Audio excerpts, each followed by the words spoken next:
The path of Kriya Yoga, following one tradition. There are many benefits to following and adhering to the practices which are shared within one specific tradition. Nowadays, there's an abundance of information out there in regards to meditation, yoga practices, and experiencing self-realization in general.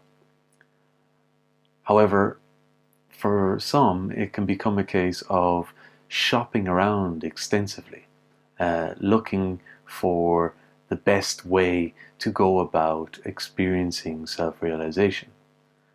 But through this process, what can occur is that by accumulating different information from different sources, different traditions, different teachers, that what is really being shared isn't being valued. Because if you just bear in mind that when we approach the teachings from a perspective which is fragmented, we're not in a position to fully assimilate and to appreciate what the teachings can hold, because we haven't arrived at that point yet. So by shopping around and reading books by certain individuals and hearing talks and maybe even receiving instruction and participating in different retreats and different things, we acquire the information. But then we jump to another book or resource and gain more information, which is being shared differently, using perhaps different vocabulary and a different approach with slightly different practices.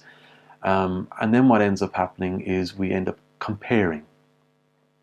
And then if we continue shopping, we'll get more information, and so we even have more information to compare. All the while, we're still in a state of fragmented consciousness, where our understanding isn't at a point where we can really value what is being offered by any one of these traditions. And so this leads to doubt, because we're not sure which one is the right one, which is the best, which is going to give us the results that we want. It can also lead to confusion because of the way things are explained, with different vocabulary, different terminology, slightly different approaches or very different approaches. And so with this confusion then, it can end up resulting in our having a lot of information and a lot of knowledge, but applying it, well, not really applying it and not really getting advantage from any of it. So by adhering to one specific tradition, we avoid all that. And so the sooner that we're able to align ourselves to the teachings of a specific tradition, then the sooner we're able to apply those teachings with conviction and with enthusiasm and get the benefits from them. And as any kind of issues rise up, or challenges, or questions or doubts, we're able to find the answers within that tradition. And so it keeps us grounded, it keeps us focused. So when we talk about adhering to one tradition, when we start out, it can be even beneficial to adhere to the teachings of one specific teacher, or perhaps to one specific organization. Usually an organization is working on the teachings of one spiritual leader, and so everybody within that organization is working off the same hymn sheet, so to speak. They're all offering instruction in the same way, so there's very little room for confusion. So by aligning ourselves to the teaching of an organization or of one teacher, we go a step further in preventing ourselves from finding unnecessary distraction. Distraction in the form of doubt and confusion.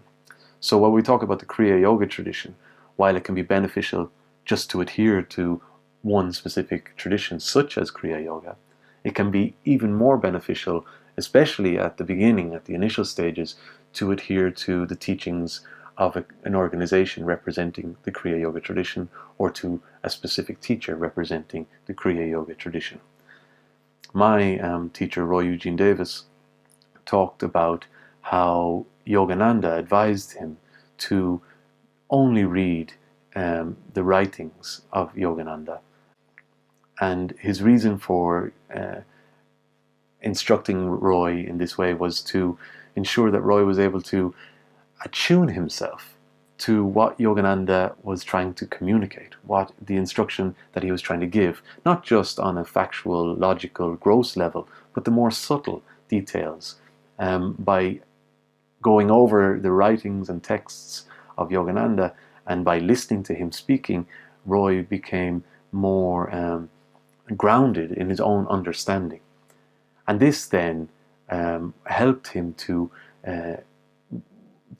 be able to discriminate and discern. So when he did venture into reading the writings of others or hearing the discourse of others, he was able to be grounded in his own sense of what was true. So at the initial stages of our practice, we can be very quick to jump around, but this isn't beneficial. And even as we progress in our practice, we find that adhering to the teachings of a specific tradition allows us the capacity to just stay on track with greater ease. So these are the benefits of aligning ourselves with a tradition and adhering to the instructions of one specific tradition, and in particular to one specific teacher or organization representing a teacher.